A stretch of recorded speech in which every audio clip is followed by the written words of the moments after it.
Hi, everyone. Welcome to WireWheel's Privacy Roll-Up, a weekly look at top news in the privacy sector from our CPO, Rick Bach. Hi, Rick. How are you doing? I'm great, Janine. How are you this week? I'm doing well. I'm ready to talk about some of the trends or trending topics in the privacy world. So let's get started. It looks like the latest from a privacy perspective is some activity happening in Brazil. I see that the Brazilian government has announced this National Data Protection Council. Tell us a little bit more about that. Yeah, so the LGPD is a slow but moving forward train. This week, the Brazilian government announced new members to the CNPD, which is the Council for Protection of Personal Data and Privacy. And this council is a part of the implementation of the LGPD. So some brief update on what this is. This new council is tasked with formulating guidelines for the application of the data protection rules. And in particular, they have a focus around creating a national data protection and national privacy policy. So it'll be interesting to see where that goes. The membership of this council is made up of a variety of groups. This includes an assortment of government organizations. It includes people from academia. It includes people from trade organizations. It includes people from an assortment of businesses and business sectors. And so I think they're trying to take all points of view into consideration as they are drafting language around this legislation and how it should be enforced. As of right now, I don't think there is a defined date as to when this committee actually goes into effect. But when they do go into effect, they are scheduled to meet 3 times a year, unless the council chair feels that there's a need for additional meetings. And those will be called at the behest of the chairman council. The council chairman, excuse me. So very brief update on this law. Not much more to talk about it other than glad to see that it's moving forward. As a general reminder, the LGPD looks a lot like GDPR. It thinks about things like consumer rights. It thinks about consent for sensitive data. It talks about data minimization. It talks about assessments. It talks about penalties, et cetera, et cetera. And so if you're doing business in Brazil and this is a new topic for you, you should be doing some homework. But my guess is everybody doing business in Brazil now is at least pointed in the right direction in terms of complying with Brazilian data privacy laws. Gotcha. All right. Well, definitely more to come, right? Always on the privacy front. You bet. Well, there are 2 more interesting topics that I've seen trending in the news, and I know they kind of go hand in hand a little bit. One has to do with AI risk management, the framework from NIST and their prioritization of it. And then also privacy legislation around data brokers. And when I think of these 2 things, from a consumer perspective, I think of AI and consumer, and including myself, ask a lot about what's being done with my data. How much is it being shared and what's happening with it. Secondly, when I really start to think about, third party or data brokers, I really start to think about things like the ancestry and the DNA and, some of the traits in that data and how it's being paired or aggregated in that fashion. Can you talk to us a little bit about the AI piece and also what's happening with data brokers? Yeah, so you raised some interesting points, Janine. Thanks for calling those out. So 2 things were newsworthy this week as I was perusing about newsworthy topics having to do with privacy and privacy legislation. First, we'll start with, as you mentioned, the work that our friends at NIST are doing. For those that don't know, I assume you do, but NIST is the National Institute of Standards and Technology. They write RFIs for all kinds of industry technology, the purpose of which in many cases is either to create industry self-regulation or to be used as model language for federal or state legislation.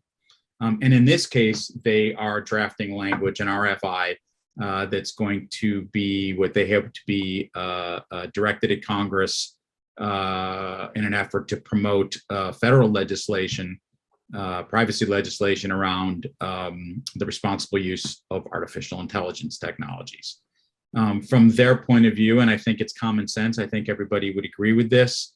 They want to make sure that artificial intelligence is being used in a way that enables businesses, but at the same time instills trust in the public of whose data is being used. Mm-hmm. And that the use and the technology of AI should be used in a way that, again, fosters public confidence and also minimizes harm to individuals. We've talked in depth about AI before. We've talked about robotics. We've talked about a few other subjects tied to this.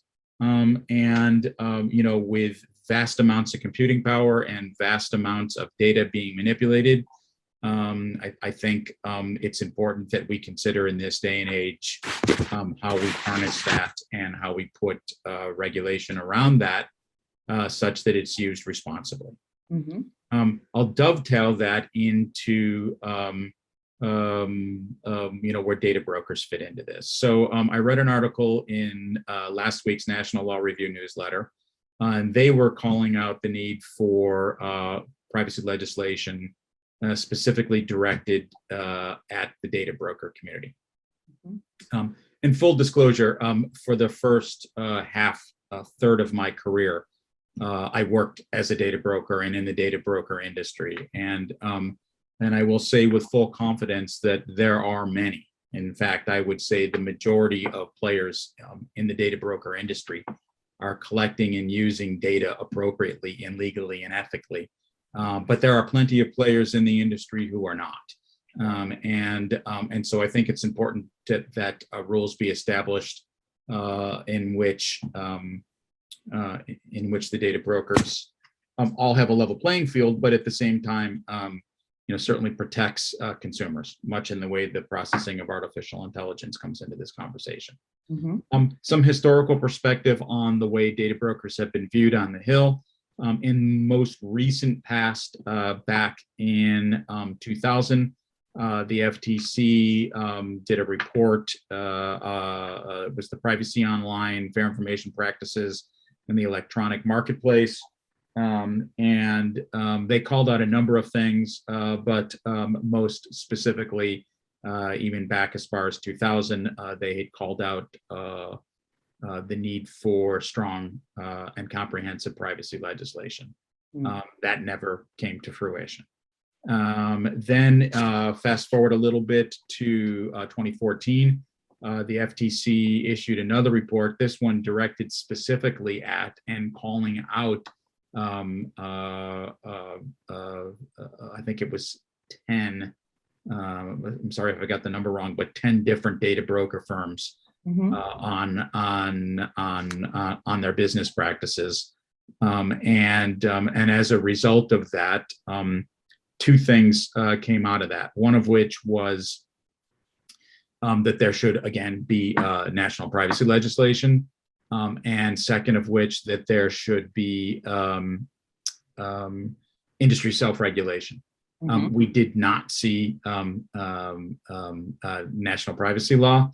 We did see through organizations like the IAB and the NAI industry self-regulation on the way in which, for example, cookies are utilized and consent is collected. And so there was some good movement there, mm-hmm. But still no federal privacy legislation to harmonize the whole thing.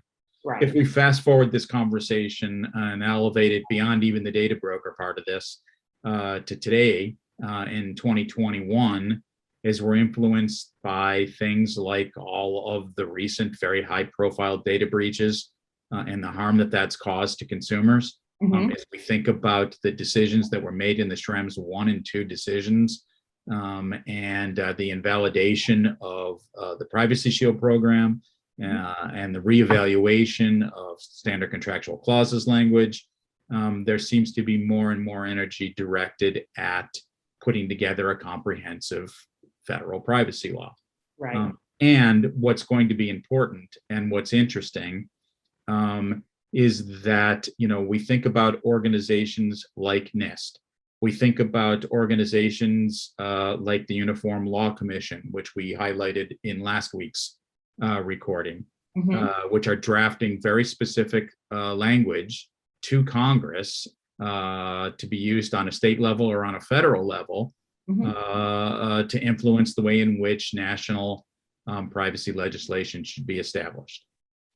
They are putting language in that is current and commensurate with current and future technology, our ability to collect data, our ability to process data, our ability to analyze data, our ability to segment data, our ability to target people for ads and for content and for benefits and for promotions and for all the things that go along with that. While those are very empowering tools, at the same time, power comes with responsibility. And in that responsibility, in my opinion, comes in the form of a federal privacy platform.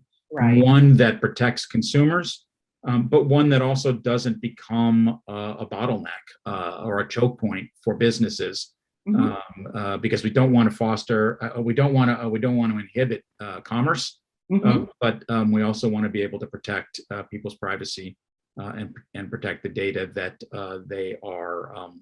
they're giving up in return for the value proposition against which they're giving up that data. So glad to see there's energy with smart think tanks like NIST and like the ULC and other organizations. Interesting to hear the National Law Review call out where data brokers fit into this equation. Again, common theme on our recordings is how are we going to manage all this? Can we get away with it with industry self-regulation? I think that's probably not a bad suggestion. Is it supplemented by or replaced by a federal legislation? Probably is where we're going with that. Do we see that happen before the end of this calendar year? I don't think so. Do we see it sometime in 22? Potentially. Yeah. We see it in 23, 24, 25. I'm taking the over on that and saying, yes, we will see federal privacy legislation. Hopefully it's written responsibly and hopefully it's written effectively.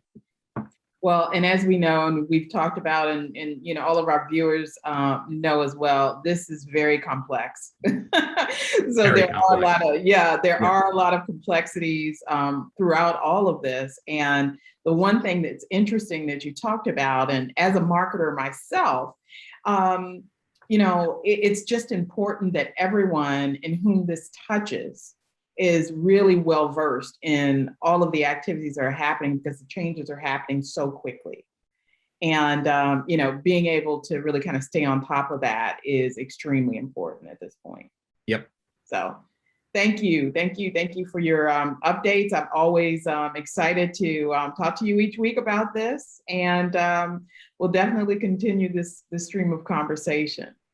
So what I'll say to our viewers, well, there you have it. Thanks again for tuning in to WireWheel's weekly privacy roll-up. And if you have any questions, please feel free to reach out to us at marketing@wirewheel.io, And you'll also find us in the link below in the description.